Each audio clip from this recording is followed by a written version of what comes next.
بسم الله الرحمن الرحيم الحمد لله رب العالمين والصلاة والسلام على رسول الله وعلى آله وأصحابه وعلى التابعين لهم بإحسان إلى يوم التناد. Inch'Allah ar-Rahman, nous voulons poursuivre la lecture de notre livre Taysir al-Allam, Sharh Umdat al-Ahkam du grand érudit Abdullah ibn Abdurrahman ibn Salih al-Bassam, غفر الله له ولوالديه وللمسلمين آمين آمين آمين. Nous voulons, si Allah l'a prescrit pour nous, poursuivre ce récit du compagnon généreux Abdullah ibn Abbas radiallahu anhuma, qui traite en réalité du châtiment de la tombe, qui est un châtiment réel dont le prophète Muhammad sallallahu alayhi wa ala alihi wa ashabi wa sallam nous a recommandé de chercher refuge auprès d'Allah Azza wa Jal à la fin de la salat, qui est la prière. Car dans le récit, إذا جلس أحدكم في التشهد الأخير فليستعذ بالله من أربع. Si l'un de vous s'assoit au dernier tashahhud de la prière, qui cherche protection auprès d'Allah contre quatre qui disent Allahumma inni a'udhu bika min azab jahannam wa min azab al-qabr wa min fitnati al-mahya wal-mamat wa min sharri ma fitna al-masih ad-dajjal ou kalimati nahwa. Que l'un de vous dise au dernier tashahhud: ô Allah, je cherche protection auprès de toi contre le châtiment de l'enfer, contre le châtiment de la tombe, contre les tentations de la vie et de la mort, et contre les tentations du faux Messie. Étant donné, Allah subhanahu wa ta'ala nous a permis de discuter les grandes lignes de ce récit immense, et nous voulons entrer dans une rubrique qui n'est pas des moindres, parce qu'on a lu que le messager d'Allah a planté à la tête de chaque tombe 2 brindilles de dattiers, 2 feuilles de date, par miséricorde pour les occupants de ces 2 tombes. L'encre des savants a beaucoup coulé sur la question, si bien qu'il y a eu quelques divergences. Ikhtilaf al-ulama, la divergence des érudits. Ikhtilaf al-ulama fi wad al-jarida al-qabr.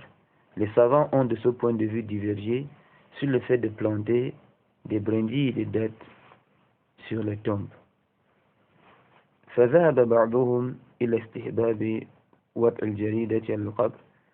Certains sont allés sur le caractère méritoire de placer les brindilles à la tête des tombes, car, dit-il, le messager d'Allah alayhi salatu wassalam l'a fait comme pour établir une légifération de portée générale. L'argument que ce groupe-là soulève, c'est qu'en réalité, la brindille de date, aussi longtemps qu'elle n'a pas séché, elle exalte la pureté d'Allah subhanahu wa ta'ala. Il faut être très attentif sur cette question, car, comme nous l'avons signifié, c'est une divergence. De ce point de vue, la tombe sera illuminée par la glorification de cette brindille aussi longtemps qu'elle n'a pas séché.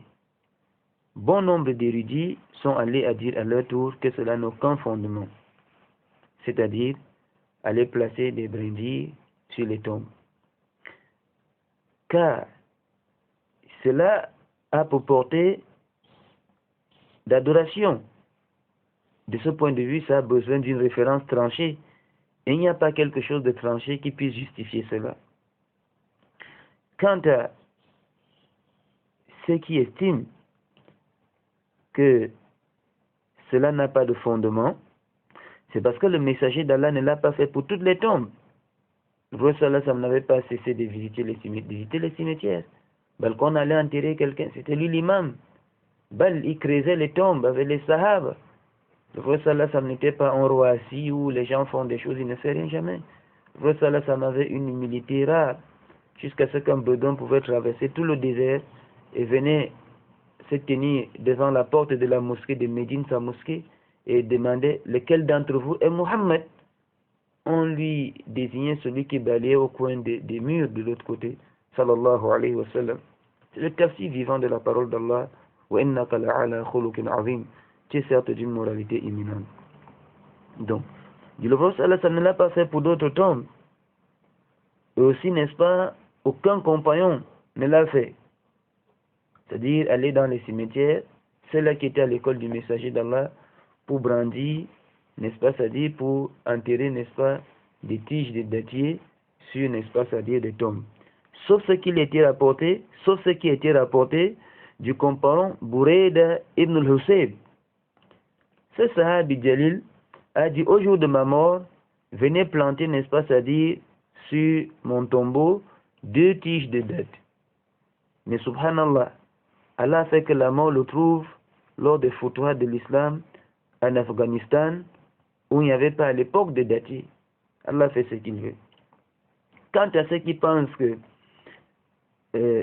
l'expression de la pureté de ces brindilles est rattachée au fait qu'elles soient encore fraîches et humides et non pas sèches, ça aussi c'est pas vrai. Pourquoi? Parce qu'Allah dit dans le Coran, wa in min shay illa yusabbihu bihamdihi. Il n'existe pas une chose sauf si elle glorifie Allah Azza wa Jal. De ce point de vue, ces versets ont une portée générale, que ce soit les choses humides ou les choses sèches, cela exalte la glorification d'Allah, malgré qu'on ne puisse pas comprendre, comme c'est clairement mentionné dans un autre verset. Ensuite, ils ont dit, si on aurait estimé que la sagesse était compréhensible, c'est-à-dire on peut comprendre pourquoi, du fait que il s'agit de l'expression de l'exaltation de la pureté d'Allah, de cette brindille sèche, tendre, c'est-à-dire humide, puisqu'il a coupé, on dirait, disent les érudits,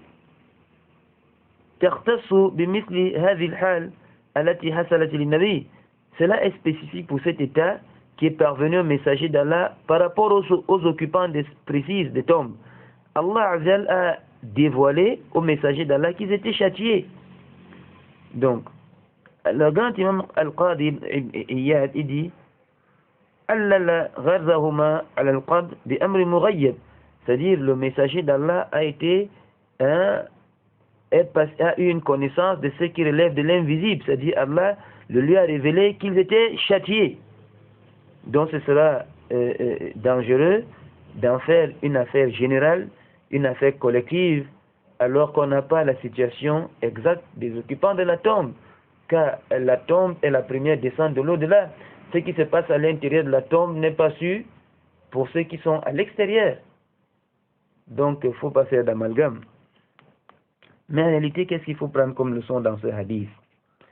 إثبات عذاب القبر كما اشتهرت به الأخبار وهو مذهب أكثر الأمة.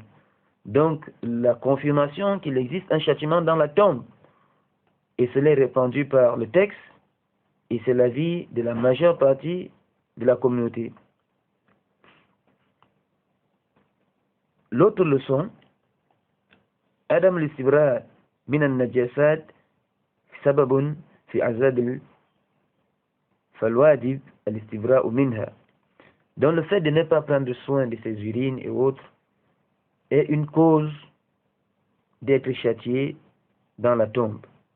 Il incombe à chacun d'entre nous d'être très avisé, et le récit table sur le cas spécifique des urines, et cela est renforcé par un autre récit recueilli par le grand imam al-Hakim et l'autre imam Ibn Khuzayma, que la plupart des gens seront châtiés dans leur tombe à cause des urines. Il en est ainsi parce que la purification est la condition majeure de la prière. Allah dit, quand vous vous levez pour accomplir la prière, purifiez-vous. Or, il arrive souvent qu'avant d'accomplir la prière, l'homme a besoin de répondre à l'appel de la nature. Il a besoin de faire des selles, il a besoin d'uriner pour être à l'aise dans la prière.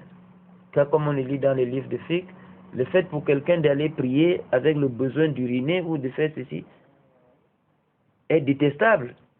Parce que c'est celui qui ne sera pas attentionné à la prière. Parce qu'il sera préoccupé par autre chose. Alors que lorsqu'on fait le takbiratul ihram, Allahu Akbar pour commencer la prière, on doit tout jeter de côté et se limiter à l'humilité de la salat. Donc, autre chose, de l'interdiction formelle de calomnier les gens. Car la calomnie est une cause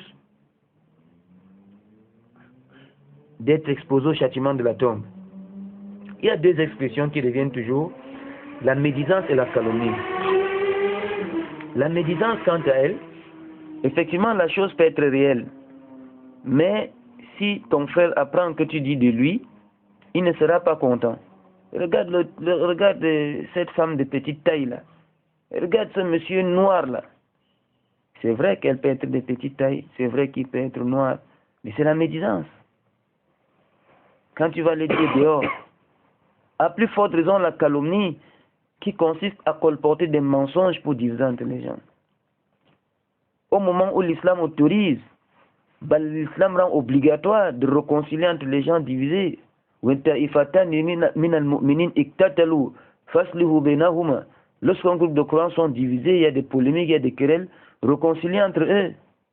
Mais ceux-ci forgent des mensonges pour diviser. L'autre leçon, c'est la miséricorde du messager d'Allah et son attachement au fait que le mal soit éloigné des gens.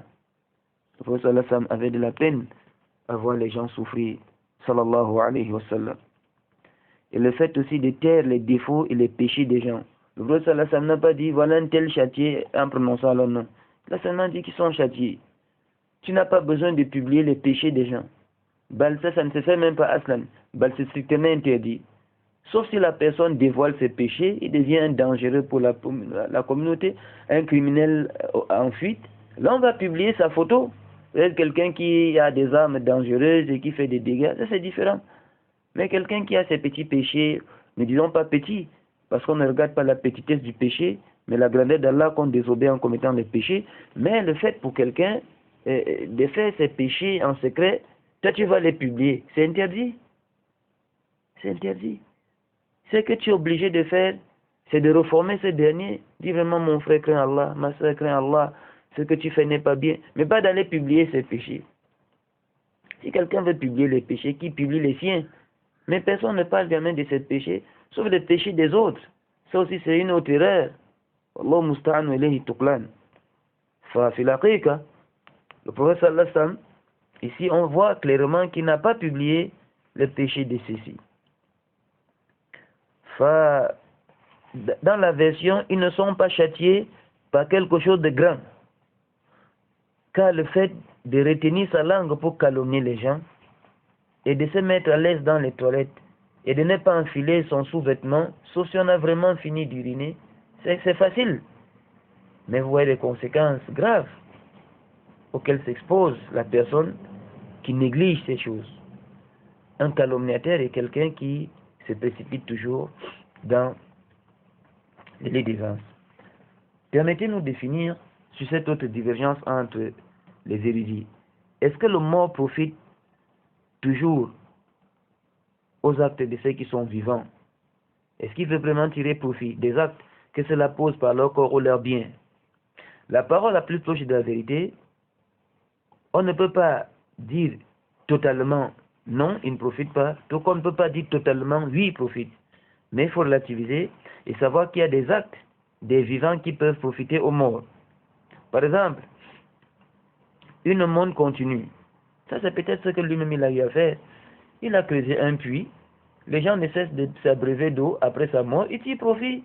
Il a construit une mosquée. Il a bâti une école. Un savoir profitable. Un fils vertueux qui invoque pour lui. Parce que généralement, la vertu d'un enfant découle du travail des parents. Les invocations des croyants en sa faveur. Il est mort, les gens prient pour lui. Ça s'appelle aider. Le pèlerinage pour celui qui n'a pas pu l'accomplir alors qu'il n'était pas capable de le faire. Les vivants peuvent le faire pour lui. L'aumône. Les gens peuvent donner une aumône qui peut profiter aux morts. Et un jeûne de vœu. Il a dit, si je fais ceci, si Allah me donne ceci, je vais jeûner. La mort s'est interposée entre lui et son jeûne. Ceux qui sont restés vivants et qui sont informés doivent le faire pour lui. Mais quant aux actes qui ne peuvent profiter aux morts, mais qui profitent aux vivants lui-même, la lecture du Coran. Tu ne peux pas dire, je vais lire le Coran pour le monde, non. Man kara harfan min kitabillah, celui qui lit une lettre du livre d'Allah, Allah lui donne 10 récompenses. Et la prière, salat anhu iza kana tarikan laha.